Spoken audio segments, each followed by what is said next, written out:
Joseph, dahil wala kami ito ng isang linggo, pero naglingkod ka pa rin, kaya lang nagkakaroon ng konting problema. Ito para sa ito, Live na mga live. nagtatanong na to. Hindi, nakaano po ito. Tawag nito, naka-record lang. Okay. Si Junie Mamirtu. Mamirtu talaga, ng pinagbuhatan Pasig City. Play natin.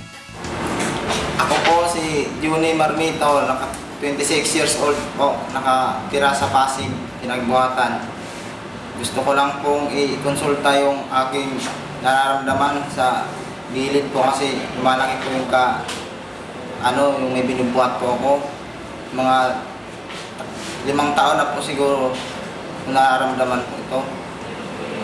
Pwede po bang magamot to? Yun lang po. Okay. Medyo na-edit lang na onte, parang na ano. Okay, sabi mo, Jun eh. Kasi babae yung nag-edit eh, nahiya. Yung ano niya. Sabi ni Jun daw, yung problema ni Junie, no? Okay, yung balls niya o yung testicles niya lumalaki. Now, kailangan malaman natin, Junie, kung ano ang cause niya, no? Kasi marami kasing rason bakit lumalaki yung balls natin o yung testicles natin. Either one, meron siyang tubig, yung sinasabi nating hydrocele, no, June? So, nasasakop na envelope ng tubig yung testicles natin, yung buong testicles, okay? And that is benign, okay? Now, meron naman sinasabi tayo na spermatocele, okay? Yung spermatocele yan, pwede ring mag-cause ng paglalaki ng testicles natin. Ano naman spermatocele? Ibig sabihin, yung mga ugat-ugat na nagsusuporta sa testicles natin, nagkakaroon ng varicosity. So, pwede yon. Bumabara. Okay? Then, yung varicocele, isa rin yun. Pwede rin magkakos ng paglalaki ng testicles natin.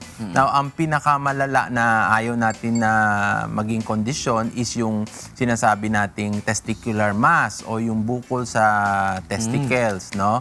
So, pag ganun kasi, ang dapat na gawin ni Junie na mapa-evaluate siya, maliban sa physical examination, kailangan mapa-ultrasound.